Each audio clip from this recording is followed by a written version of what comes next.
मित्रांनो नमस्कार। आज मी आपल्याकडे एक व्हिडिओ बनवत आहे आणि हा तुम्ही माझ्या इकडचा पूर्ण परिसर पाहत आहात। हा पूर्ण आमचा जंगली परिसर आहे। या परिसरामध्ये आम्ही राहतो। हा पूर्ण जंगलाचा परिसर आहे पहा। तर आम्हाला हे फार या ठिकाणी आनंद मिळतो आणि मस्त थंडीगार हवा ही सगळी आम्हाला इथं भगवानच्या कृपेने प्राप्त आहे। मित्रांनो, आज मी तुम्हाला एक व्हिडिओ जो बनवत आहे, आता रानभाजी महोत्सव सुरू आहे आणि या रानभाजीच्या महोत्सवामध्ये आणि या धकाधकीच्या युगात आणि आपल्या मार्केटमध्ये सर्व जे काही खातो आपण ते सर्व विषयुक्त आपल्याला भेटत नाही, विषारी आहे, फवारे आहेत। तर आज मी तुम्हाला एक नवीन प्रकारची भाजी दाखवत आहे। ही मी आज सकाळी गेलो होतो, तिकडून आणली मी। बघा ही भाजी बघा तुम्ही।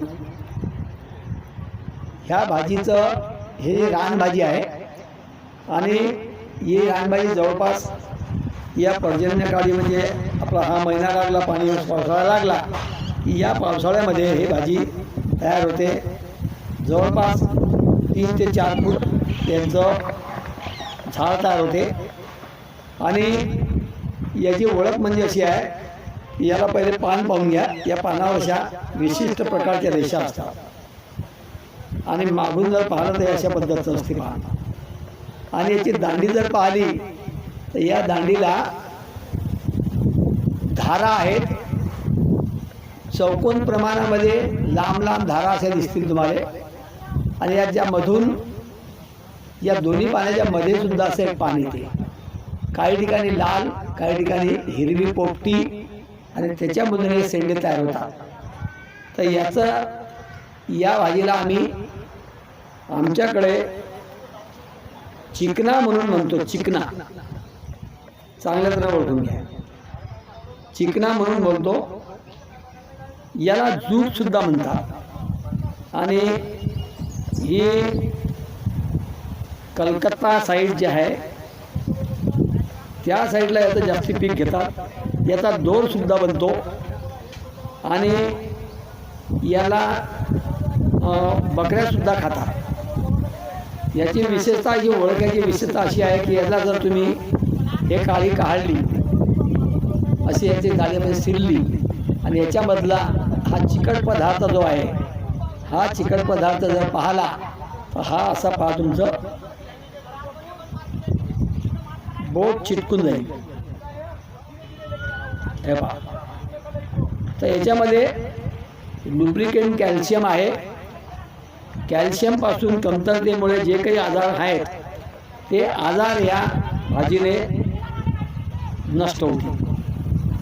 दुसरा विषय असा आहे की याच्यामध्ये कॅल्शियमचं प्रमाण आहे, मॅग्नेशियमचं प्रमाण आहे।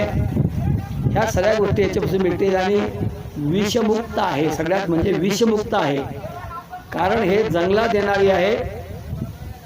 झुऱ्यावर, रोडच्या किनारी हे तुम्हाला दिसेल। तर मी वैद्य ओमनाथ वाडेकर माझ्या या डॉक्टर वाव DRWW या यूट्यूब चॅनलच्या माध्यमातून तुम्हाला नेहमी काही ना काही दाखवत असतो। तसं आतासुद्धा मी तुम्हाला भाजी दाखवत आहे। तर याची पहा, जशा प्रकारे आपण भाजी बनवतो, मेथीची भाजी आहे, अधिक कोणती हिरवी भाजी असतील, मोकळी भाजी मी तुम्ही याची तव्यावर लसण, चटणी, हिरवी मिरची, कांदा, टमाटे घालून याची भाजी तुम्ही करून खाऊ शकता। एक हा प्रकार झाला। दुसरा प्रकार, याचे तुम्ही डाळ भाजी बनवून खाऊ शकता, याचे तुम्ही भाकर बनवून खाऊ शकता, याचे तुम्ही धपाटे बनवून खाऊ शकता। असे अनेक प्रकारच्या याचे तुम्ही रेसिपी तयार करून खाऊ शकता। आता आम्ही एक पुनर नावाची जी भाजी होती त्याचे विशिष्ट भजे बनवून आम्ही आत्महत्येसारखे कार्यक्रम झाला, त्याच्यामध्ये आम्ही हे मान्यवर लोकांना खाऊ, ते फार आवडले लोकांना। जवळपास आमचे तिथे 15 ते 17-18 किलोचे भजे तिथे गेले। आणि आता खामगावला सुद्धा एक कार्यक्रम आहे, त्या कार्यक्रमात सुद्धा आम्ही हे रानभाजी आत्मा आणि रोटरी क्लबच्या माध्यमातून तिथे होणार आहे, तिथं सुद्धा आम्ही ह्या रेसिपी आणणार आहोत. मित्रांनो, मला सांगायचं असं आहे की आपण मार्केटमधून ज्या भाज्या घेतो त्याच्यावर तर साऱ्या जमान्याचे फवारा आपल्याला काही मिळत नाही. तर या रानभाजीचे जितके प्रेमी लोक आहेत, वनौषधी जडीबुटीचे जितके प्रेमी लोक आहेत, या लोकांना माझं या व्हिडिओच्या माध्यमातून आव्हान आहे की आपण जंगलाकडे, वनौषधीकडे आणि वनभाज्यांकडे वळा. आणि जवळपास आपल्या महाराष्ट्रामध्ये 60 ते 70च्या वर प्रकारच्या भाज्या खायला मिळतील. या पर्जन्यकाळी या 3-4 महिन्यात तुम्हाला खायला मिळतात. ह्या भाज्या तुम्ही तुमच्या घरी गमल्यामध्ये बी लावू शकता. तर फांदीची भाजी झाली, तरोड्याची भाजी झाली, चिकण्याची भाजी झाली, उंदरनवा झाला, मोरिंगा झाला, असे अनेक प्रकारच्या भाज्या तुम्हाला विषमुक्त खायला मिळतात. फक्त थोडासा याच्यासाठी वेळ द्यावा लागतो. तर मित्रांनो, दुसरी माझी विनंती आपल्याला अशी आहे की आपण जर वैद्य असाल, एक वनस्पती जरी तुम्हाला माहीत असेल, जडीबुटीची माहिती असेल, किंवा तुम्ही परंपरागत हे काम करत असाल, तर तुम्ही मामी एक संस्थेचे निर्माण केलेले आहे, पारंपरिक वनौषधी लोकचिकित्सा संवर्धन प्रशिक्षण बहुउद्देशीय रिसर्च फाउंडेशन अकोला या नावाने आम्ही एक संस्था स्थापन केली. त्या संस्थेचे सभासद व्हा आणि त्याच्या माध्यमातून अनेक प्रकारचे आम्ही असे कार्यक्रम घेतो आणि सरकारकडे आपण याची दाद मागू की आम्हाला याचा एक प्रमाणीकरण करावं. त्यासाठी आमचं काम चालू आहे.